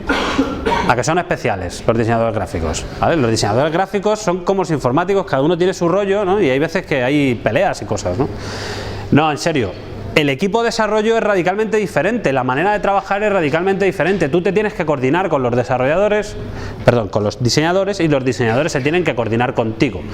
No puede ir cada uno a su bola, no puede decir, mira, yo he hecho este diseño en Photoshop y ahora vas tú y lo haces en la página web. No, no, tío, tú eres diseñador, tú haces la parte de la página web que te toca a ti, que es la del diseño gráfico. Yo me encargaré de hacer la parte de la lógica de la aplicación, ¿no? Más cosas, necesitan recursos externos. Tú cuando tienes una aplicación de escritorio, pues accedes al disco duro y ya, ¿vale? Y si accedes al disco duro, hay veces que ni eso. Y cuando habéis tenido que acceder al disco duro en una aplicación, ya habéis visto, yo no sé por qué, pero se complica. Porque me imagino que habéis hecho alguna aplicación por lo menos que haya accedido al disco duro, ¿no? Para guardar cosas, ¿no? Pues ya, claro, es que si tú guardas información en el disco duro y luego cambias algo en la aplicación y vas a recuperar esa información, no, es que está en el formato antiguo, entonces lo tengo que borrar, lo tengo que regenerar, son 4 detallitos, pero ya empieza a dar problemas, ¿no? Pues pensad qué ocurre si yo tengo que acceder a un servidor web para mandar correos, si yo tengo que acceder a un servidor de base de datos, que está, que no está, si yo tengo que acceder a cualquier otro servicio adicional, yo qué sé, la típica página web, ¿no? Haz login con Facebook. Pues eso ya se complica, porque tú tienes que coordinarte con los servidores de Facebook para poder hacer login de una persona a través de Facebook. Eso ya implica otra serie de características, ¿no? Entonces, como os digo, el proceso de despliegue, la instalación, la parte de gestión de servidores es radicalmente diferente al resto de aplicaciones que habéis utilizado hasta ahora, ¿no? Entonces, por eso se le denomina despliegue, porque despliegue es un proceso que no solo requiere la instalación, sino que requiere de la configuración de muchas cosas. Tú cuando te instalas una aplicación habitualmente está lista para funcionar. Cuando tú despliegas una aplicación web, necesitas configurar muchísimas cosas que dependen del entorno donde tú estás, no solo de la propia aplicación. Por eso hay gente que se encarga de hacer despliegues, ¿vale? Hay gente específica, hay equipos de desarrollo que se encargan de hacer despliegues, ¿no? Por ejemplo, el equipo de despliegue de Facebook era curioso, ¿no? Porque lo primero decían, cada vez que despleguemos queremos tener en línea, en chat, a todos los desarrolladores de Facebook que han participado en la aplicación, porque si algo va mal les vamos a tirar de las orejas. Y era curioso porque decían que el equipo de despliegue de Facebook era la única persona en el mundo que tenía la mano de +1, pero así abajo, ¿no? Entonces cada vez que un desarrollador la liaba, le ponían un -1, de manera que si tú tenías que desplegar algo y en ese nuevo despliegue había tocado ese desarrollador, te salía una alarma, ¿no? Como diciendo, ojo que fulanito ha tocado aquí cosas, ¿no? Entonces la parte de despliegue es una tarea en sí misma. Y ahora lo que se lleva mucho es hacer lo que se conoce como despliegue continuo. Porque claro, lo decía el otro día también. Una aplicación de escritorio, pues antes se actualizaba, yo qué sé, cada año o cada 2 años, si se actualizaba. Y si no se actualizaba también da un poco igual. Pero ahora no. Ahora las aplicaciones se actualizan constantemente. Facebook se actualiza pues 2 o 3 veces al día prácticamente. Entonces, fijaos la complejidad que tiene gestionar esa actualización constante de aplicaciones, ¿no? Esto es un objeto de estudio en sí mismo, ¿vale? Nosotros no nos vamos a meter aquí porque no es muy complicado, o sea, mola un montón y a mí me gusta mucho toda esta parte de DevOps, es decir, la capacidad que tenemos de hacer llegar software a los usuarios forma parte de nuestro trabajo, ¿vale? Pero se sale del ámbito de la asignatura porque directamente no tenemos tiempo. Bien, entonces, los que habéis hecho pinitos con páginas web, sabéis que la página web, cuando ya la tenéis terminada, la tenéis que colocar en algún sitio. La primera opción la pongo en mi ADSL, normalmente no sirve. Hombre, ahora a lo mejor sí más, pero antes la velocidad de subida era bastante más baja que la velocidad de bajada. Entonces, a poco que tuvieras 3 usuarios concurrentes en tu aplicación, ya eso no funcionaba, ¿no? Entonces, ponerlo en una ADSL en casa era complicado. Contratar una línea de alta velocidad para tu casa, pues eso ya ni te lo planteas porque es una pasta, ¿no? Entonces, ¿qué es lo que haces? Te vas a una empresa de hosting o una empresa de alojamiento. Las empresas de alojamiento son muy populares, han estado desde el principio de Internet. De hecho, muchas veces cuando contratabas una cuenta en Internet te daban un espacio de alojamiento, pues yo que sé, 10 megas y no sé qué, ¿no? Entonces tú ponías ahí tus fotos y tus tonterías y ya está. Ahora ya como está Facebook, pues ya no hace falta hacer eso. Entonces, ¿qué es una empresa de hosting? Es una empresa que ofrecen el servicio de alojamiento. Ellos tienen servidores, tienen contratado una conexión de banda ancha a Internet, tienen sistemas de alimentación ininterrumpida, se supone que son inmunes o relativamente inmunes a catástrofes, ¿no? Luego sabemos que la vida real no es así, ¿no? El que haya utilizado un hosting, pues sabe que el hosting pues de vez en cuando no funciona, que tiene problemas y tú te quejas, pero bueno, en fin. ¿No os acordáis de Amazon? Bueno, ahora lo hablaremos. A Amazon le cayó un rayo en el centro de... Tenían una tormenta ahí en los americanos brutal, y le cayó un rayo justo en el sitio donde tenían el sistema de alimentación interrumpido, ¿no? Entonces explotó todo por los aires y se fue al carajo la alimentación eléctrica, el sistema de alimentación interrumpido y todo, ¿no? Estuvo bastante sonado. Se cayó GitHub está alojado en Amazon. Ahora hablaremos un poquito de Amazon. Bueno, claro, lo que pasa es que tú dices, vale, ¿un hosting qué te ofrece? Pues un montón de cosas. Aquí al final, el mundo de los negocios ya sabéis cómo es, ¿no? Yo ofrezco una cosa, pero si veo que puedo ofrecer otra cosa que quiere el cliente, pues también la ofrezco, ¿no? Entonces hay una gran cantidad de servicios que ofrece un hosting que a nosotros como desarrolladores de aplicaciones y como posiblemente futuros empresarios dentro del mundo de Internet, pues nos puede interesar. Entonces hemos separado el alojamiento tradicional de la computación en la nube, ¿vale? Para que veamos un poco cómo la computación en la nube ha cambiado también mucho el panorama del despliegue de aplicaciones web. Hay bastante... A ver, como os digo, cada empresa ofrece servicios que a lo mejor son diferentes a las otras empresas, pero más o menos se pueden identificar los siguientes tipos de servicios. Tipo de alojamiento compartido. Con un alojamiento compartido, tu aplicación web vive en la misma máquina, en el mismo servidor, sea virtual o sea físico, vive en el mismo servidor que otras aplicaciones web. Es decir, hay un Linux, normalmente cuando ofrecen alojamiento compartido es una máquina Linux, y sabéis que un sistema operativo Linux permite que varios usuarios accedan al sistema operativo de manera concurrente, a la misma vez. Bueno, pues tú tienes tu usuario, tú tienes tu carpeta personal, en tu carpeta personal dejas tus ficheros de tu página web y esa máquina, ese servidor, tiene a varios usuarios desplegando páginas web en él, ¿no? Bueno, aquí pongo máquina física porque normalmente cuando es un hosting compartido se suele ver con máquinas físicas, pero también podrían ser máquinas virtuales, ¿vale?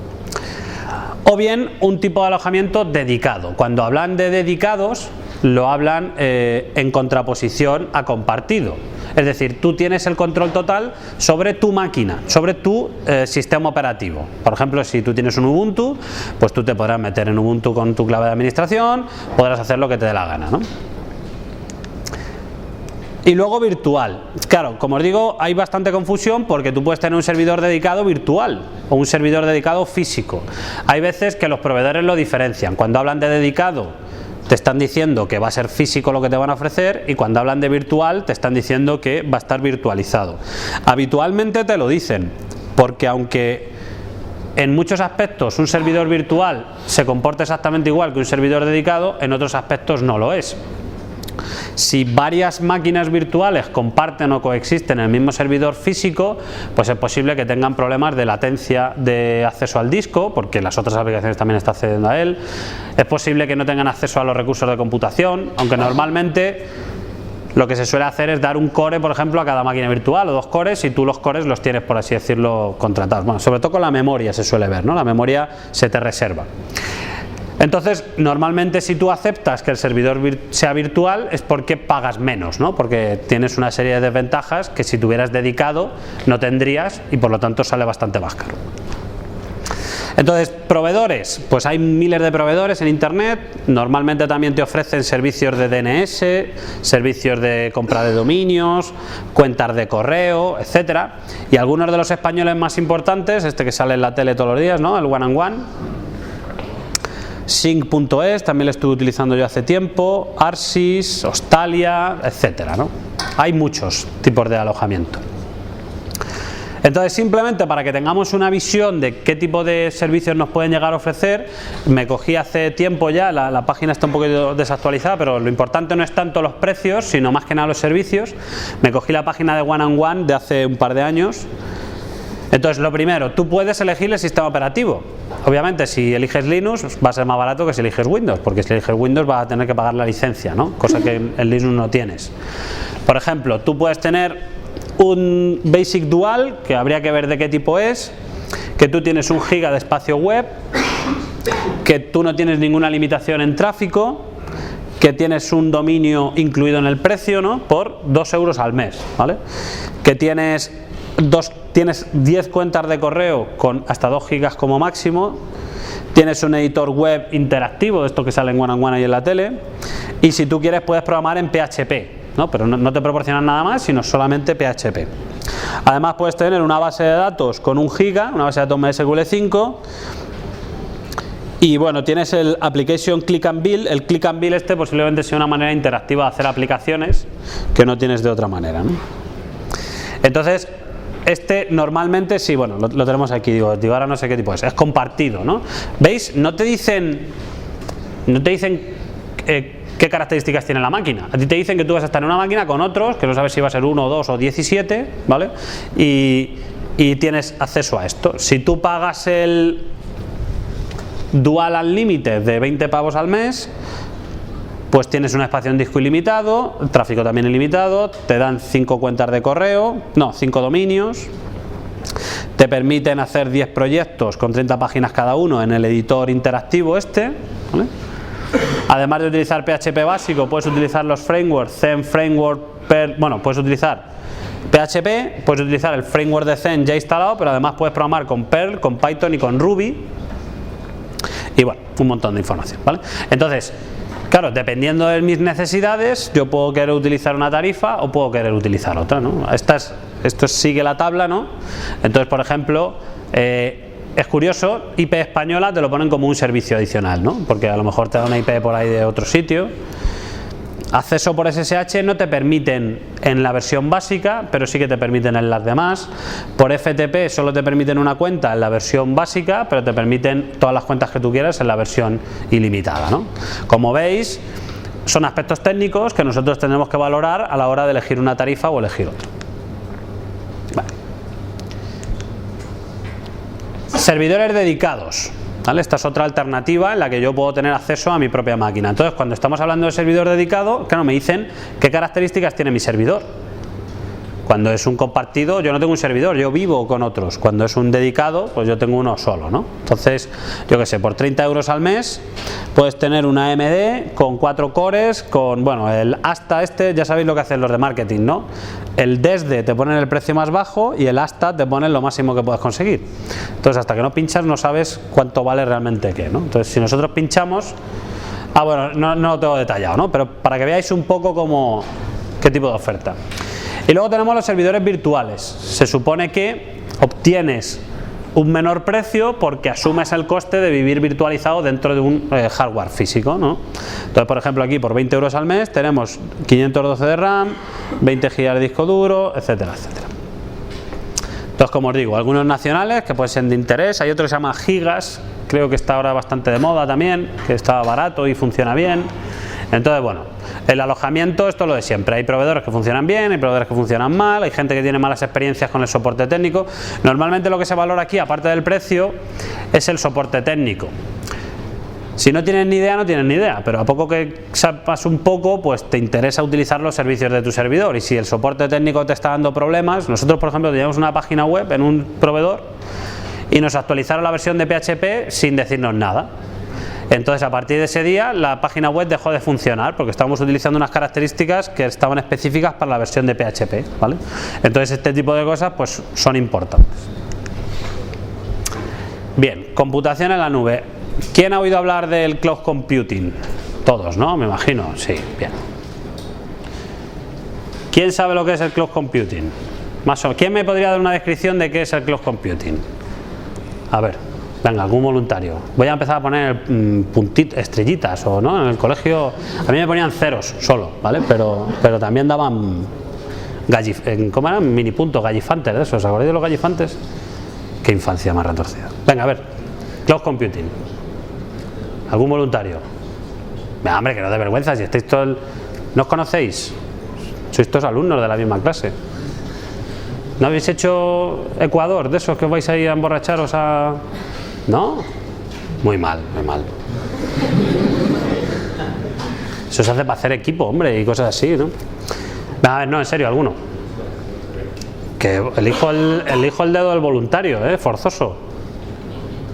No seáis cabrones, porque como le toque a uno que no tenga ni idea, lo va a pasar fatal. Entonces, vosotros que ya lo sabéis, pues... No lo voy a conseguir. Joder, macho, qué lástima. A ver, tú. Sí.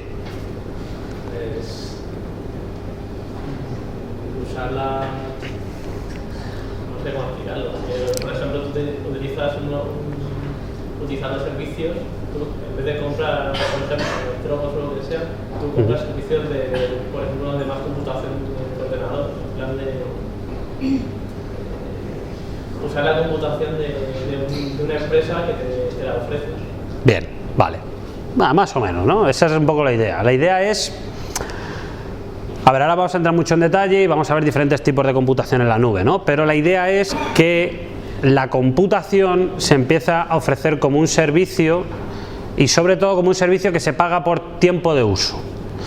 En realidad un alojamiento, un hosting, es una empresa que te está ofreciendo un servicio, pero el hosting requiere que tú hagas un contrato, normalmente esos contratos son a meses vista, y de alguna manera no es tan ágil como el cloud computing. El cloud computing, la diferencia fundamental con respecto a los alojamientos tradicionales es que tiene la capacidad de que tú pagues por uso, pagues por horas que estás utilizando los recursos y además te ofrecen una gran cantidad de recursos adicionales mucho más allá del mero alojamiento, ¿vale? Los hosting tradicionales te ofrecen, como habéis visto, una máquina que puede estar preconfigurada o no, pero normalmente es una máquina, y si acaso como servicio adicional una cuenta de correo y un dominio, pero poco más. El cloud computing, en cambio, te ofrece una gran cantidad de servicios adicionales y la diferencia fundamental es que tú pagas por el uso, no solo pagas con un contrato inicial. Eso de pagar por el uso además te permite automatizar el uso de esos servicios, es decir, que tú de manera automática puedas pedir una máquina, la utilices durante una hora y cuando ya has terminado de utilizarla, la liberes. Todo ello automáticamente sin tener que pasar por largos procesos de registro, de compra o de alquiler, ¿vale? Entonces, como os decía, el término cloud computing es más un nombre de marketing que técnico, porque en realidad un hosting ya te ofrece eso. Lo que pasa es que es una nueva manera de entenderlo, es una nueva manera de pensar cómo gastar los recursos. Normalmente las empresas grandes no utilizan hosting, no utilizan alojamiento, sino que directamente se montan su propio CPD, se montan sus propios sistemas, servidores en sus instalaciones. En cambio, las empresas grandes ya están utilizando el cloud computing porque se han dado cuenta de que esos servicios adicionales que os decía y esa capacidad que tienes de pagar por horas les hace mucho más rentable utilizar un servicio de cloud computing que utilizar directamente que la compra de ordenadores, ¿no? Es curioso, por ejemplo, GitHub, me imagino que todos lo conocéis, ¿no? Es una red social de desarrolladores, por así decirlo, es una manera colaborativa de desarrollar software. No tiene servidores propios. Están en el proveedor de cloud computing Amazon, ¿vale? Amazon, aparte de vender libros, es un proveedor de cloud computing, de hecho es uno de los más importantes. Por ejemplo, Netflix, ¿conocéis Netflix? Netflix es como esto que se intentó hacer aquí, como Wacky TV, como YouSeek, que ya cerró, pero en América, que ahí funciona, ahí piratean menos y entonces funcionan estas cosas. Netflix tenía servidores propios y decidieron utilizar Amazon. ¿Por qué? Porque consideraban que al final le salían las cuentas, consideraban que en vez de invertir en servidores era mucho más adecuado para sus objetivos e intereses de negocio alquilar la potencia de cómputo, ¿no? Entonces, una de las características que diferencia el cloud de otros tipos de hosting tradicional está muy relacionada con lo que os he dicho, ¿no? Yo os he dicho al principio que las aplicaciones, cuando se despliegan, tienen que tener la capacidad de ser escalables y ser tolerantes a fallos.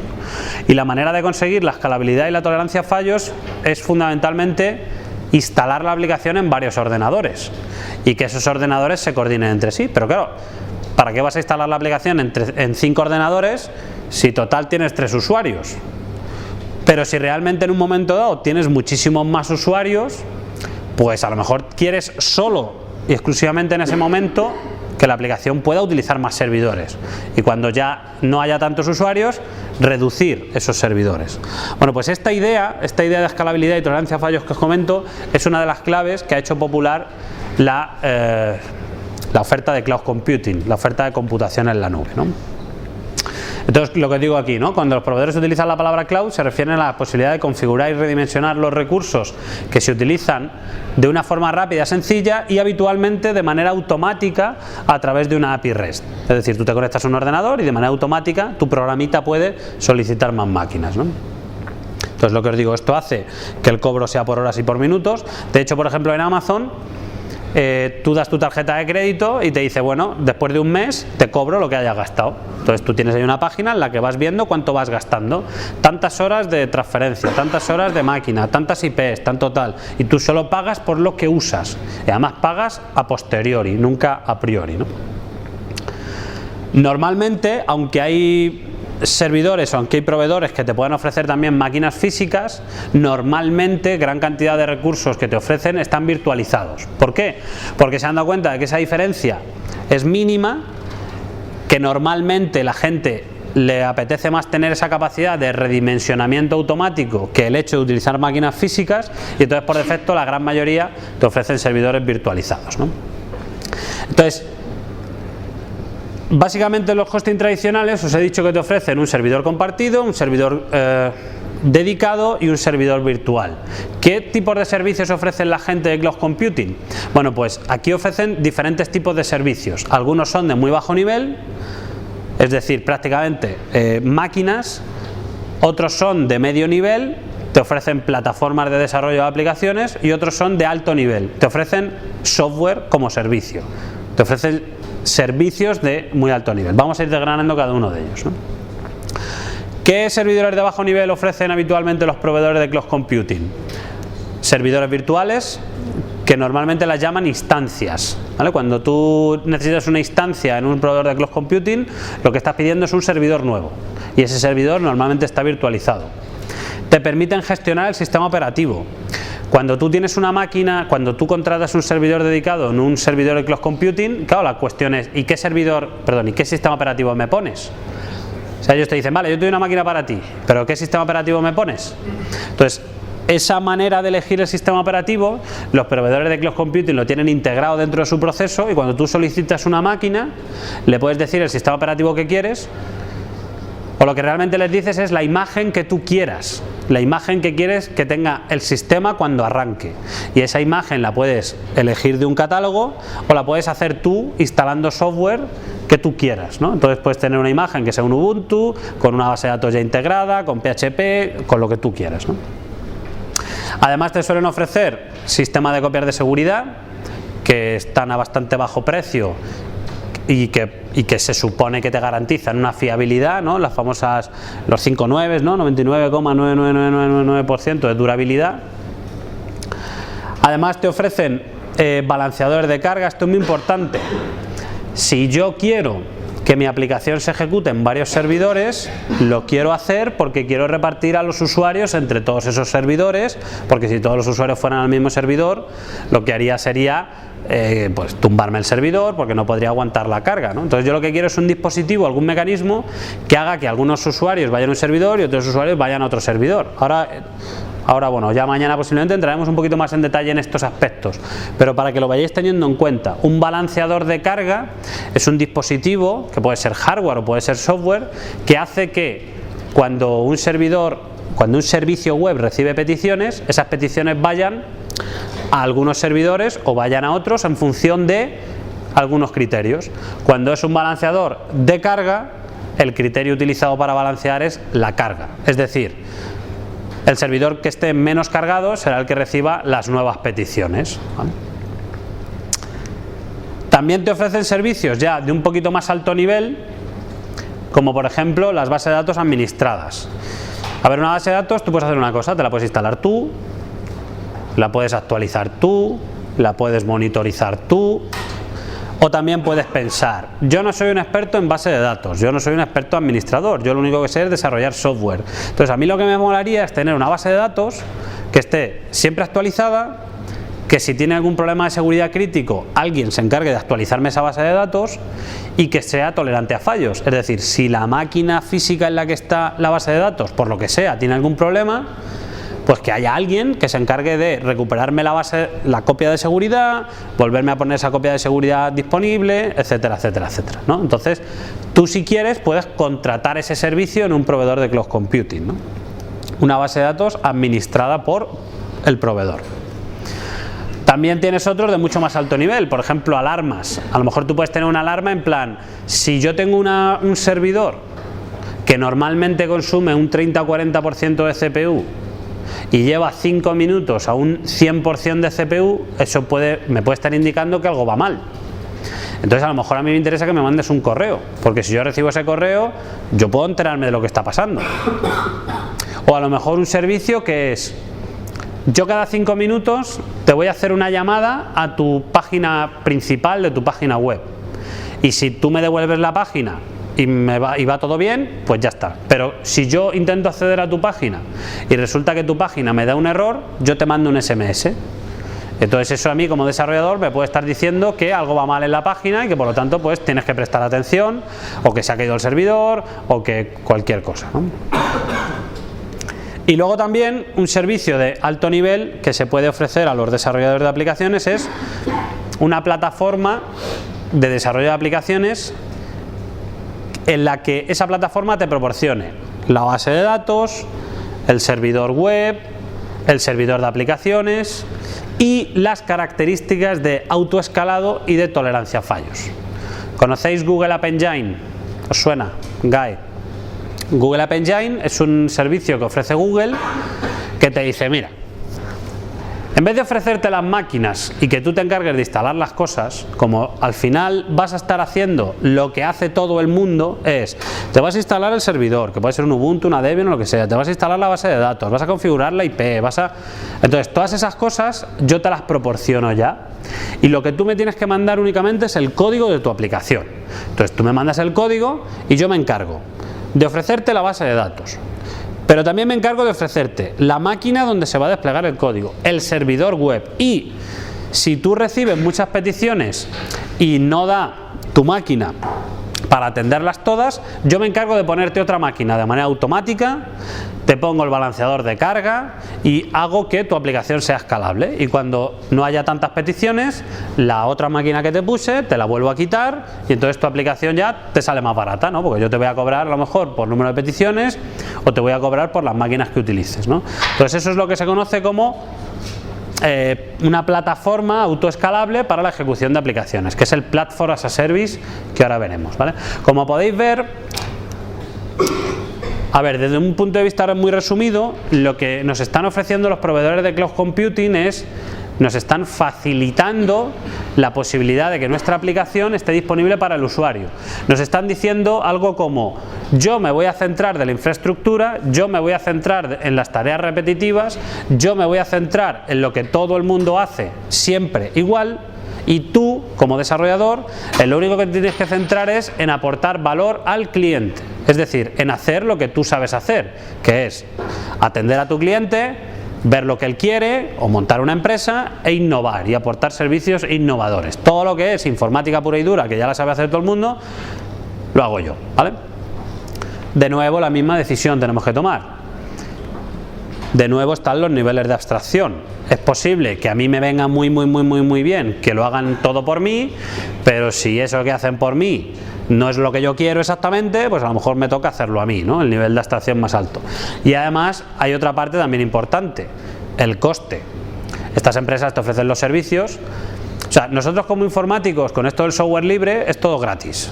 ¿vale? O sea, tú te coges la MySQL, te la instalas en tu casa gratis, te coges Drupal, te lo instalas en tu casa gratis, te bajas el entorno de desarrollo Eclipse para hacer webs gratis.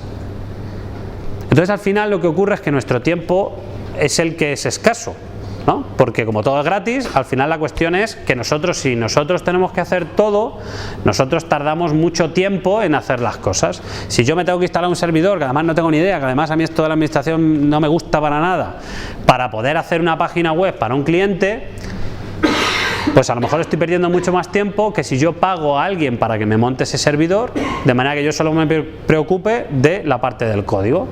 Bueno, pues estos servicios que os estoy diciendo son más caros en función de cuántas cosas queramos que hagan por nosotros, ¿vale? Entonces ahí ya tenemos que poner en la balanza si queremos que hagan el trabajo por nosotros y pagar por ello, o preferimos hacer el trabajo nosotros, ¿vale? Yo que he tenido experiencia en administración de sistemas, pero desde el punto de vista del desarrollador, yo os digo que yo pago gustosamente por todas estas cosas, ¿vale? Yo antes pensaba que no, porque antes, a ver, nosotros lo que os digo, tenemos una mentalidad de, joder, si esto es gratis, ¿para qué voy a pagar yo? Bueno, pues porque al final, si no lo pagas, le tienes que dedicar tiempo. Y ojo, es que hay que tener mucha idea para hacer esto bien, ¿vale? Porque sí, tú no fuiste capaz de instalar la MySQL en Windows XP, para empezar. Pero es que si quieres instalar una base de datos que sea replicable, que tenga copias de seguridad, que no te explote en la cara, que sea escalable, bla, bla, bla, bla, bla, bla, bla, no es fácil, es muy complicado.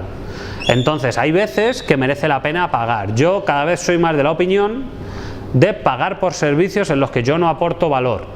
Porque si yo no aporto valor en ese servicio, yo no me voy a sentir cómodo cobrando por ese servicio, me voy a sentir frustrado y no voy a poder estar haciendo lo que realmente queremos hacer como desarrolladores, que es innovar, ofrecer funcionalidades chulas y hacer aplicaciones que se usen, ¿vale? Al que le mole la administración de sistemas, perfecto. Estas empresas contratan a muchísima gente y hay mucho camino por hacer. Pero yo siempre esta asignatura la quería enfocar desde el punto de vista del desarrollador de aplicaciones. Entonces, cada vez es una tendencia más creciente pagar por este tipo de servicios, ¿vale? Entonces, os cuento los proveedores más importantes y ya lo dejamos para mañana, ¿vale? Entonces, sobre todo la diferencia fundamental que tenemos con los servicios de alojamiento tradicionales es la capacidad de tener servicios que un hosting tradicional no me ofrece. Los hosting tradicionales te ofrecen correo y cosas así, ¿no? Y IPs, pero no te suelen ofrecer bases de datos gestionadas ni cosas raras, ¿vale? Y sobre todo la elasticidad. Hay un concepto que es el concepto de la elasticidad, que está muy relacionado con la escalabilidad. A ver, la escalabilidad se puede ver desde diferentes puntos de vista. Tú puedes hacer un software que sea escalable. Es decir, tú puedes hacer un software que esté preparado para que cuanto más recursos tenga ese software, atienda a más usuarios a la misma vez, ¿no? Normalmente, la escalabilidad, hay dos tipos de escalabilidad, ¿no? Que es la escalabilidad horizontal, que es aquella escalabilidad que se consigue metiendo más máquinas, y la escalabilidad vertical, que se consigue haciendo que la máquina tenga más potencia, más memoria, más procesadores y más disco duro, ¿no? Normalmente cuando utilizamos un proveedor de servicio de cloud computing estamos sobre todo interesados en la escalabilidad horizontal, es decir, atender más usuarios metiendo más máquinas. Entonces, yo puedo ser escalable con un hosting tradicional, pero el problema es que no soy elástico, no me puedo adaptar rápidamente a los nuevos usuarios. Si yo contrato un hosting tradicional y yo quiero un nuevo ordenador físico, pues a lo mejor tarda una semana ese ordenador físico, a lo mejor tarda 2 semanas, a lo mejor tengo que hacer un contrato de 6 meses y tú le dices, no, si yo le quiero para media hora el servidor nada más, porque es ahora justo cuando tengo usuarios. Bueno, pues esa capacidad es la que te ofrece el cloud computing, que no te ofrecen los hosting tradicionales, y esa capacidad sobre todo es la que se denomina elasticidad. ¿Por qué? Porque a medida que lo necesitas, es como las mallas, ¿no? Tú creces y a medida que ya no lo necesitas, decreces. Además, te suelen ofrecer interfaces web de gestión. Esto ya también te lo ofrecen los servidores de hosting tradicional, pero es mucho más habitual verlo en los cloud computing. Y sobre todo te ofrecen APIs REST, que esto no te lo ofrecen los servidores de hosting tradicional. Prácticamente no. Todo lo que puedes hacer a través de la consola interactiva en un proveedor de cloud computing y muchas más cosas se puede hacer a través de una API REST. Una API REST, si os acordáis que lo dije el otro día, es la capacidad que tú tienes de conectarte a un servicio que está en internet y preguntar cosas o pedir cosas o hacer cosas. Entonces tú te puedes implementar un cliente en cualquier tecnología que tú quieras y tu aplicación puede automáticamente, en función de la carga que va teniendo, pedir más ordenadores, más ordenadores, más ordenadores. Y cuando tu aplicación es consciente de que ya no tiene tantos usuarios como tenía antes, puede empezar a liberar recursos, liberar servidores, ¿no? Entonces todo eso se hace con una mezcla entre la capacidad elástica que te da el proveedor y la posibilidad que tiene tu aplicación de solicitar servicios y liberar servicios de manera automática. Entonces, bueno, aquí lo importante es sobre todo que la escalabilidad ya no es solo que tu software esté preparado para ser escalable, sino que tu sistema informático completo, hardware, software, es escalable en sí. Cuanto más usuarios tiene, más recursos necesita. Bueno, ¿alguien conocía Amazon Web Services? Sí, que levante la mano por favor a los que sabían de esto. Vale, sí, algunos, ¿no? Bueno, Amazon fue el que revolucionó el mercado. Amazon vendía libros, ¿no? Entonces tenía un equipo tan potente de informáticos que empezaron ellos, o sea, tenían un equipo de administradores que decían, joder, ya me están tocando las pelotas los desarrolladores, quiero una máquina, quiero no sé qué, quiero no sé cuál. Entonces dijeron, mira, tío, te voy a ofrecer una consola interactiva y te voy a ofrecer una API REST y cuando tú quieres una máquina, haces una petición aquí y la máquina la tienes. Entonces se dieron cuenta a nivel de negocio que eso era muy innovador, muy disruptivo, ¿no? Era una manera de entender la computación que nunca antes nadie se había planteado, ¿no? Ni gigantes como Google, ni otros tipos de gigantes informáticos, ni Microsoft, ni Oracle ofrecían los servicios de esta manera, ¿no? Entonces empezaron a ofrecer los servicios, Amazon Web Services o AWS, el acrónimo, y se convirtieron rápidamente en líderes del sector, ¿no? De hecho, por eso os digo, Netflix, que supone el 30% del tráfico en internet en Estados Unidos, 30% del tráfico son películas de Netflix, ¿no?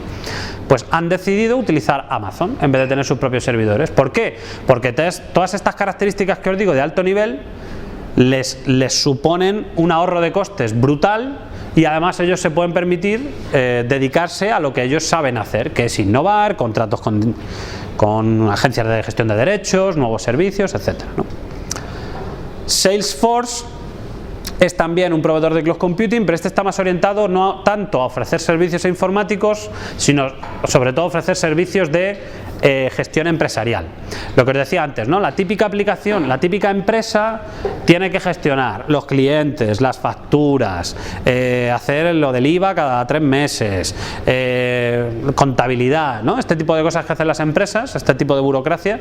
Bueno, pues antes tú te podías comprar un software, el ContaPlus, famoso ContaPlus ¿no? El FactuPlus y cosas así, pero claro, tú te tienes que instalar el software en local, tienes que poner un servidor, tienes que pagar una licencia. Bueno, pues esta gente ofrece eso as a service, es decir, que tú te vas a una web, te conectas, pones tu tarjeta de crédito y automáticamente tienes eso que necesitaría de llamar un proveedor que te lo instalaran. Es que el servidor se te ha quedado obsoleto, hay que actualizar el servidor, es que, vale, pues todo eso se ofrece en la nube, ¿no? Success on demand, ¿no?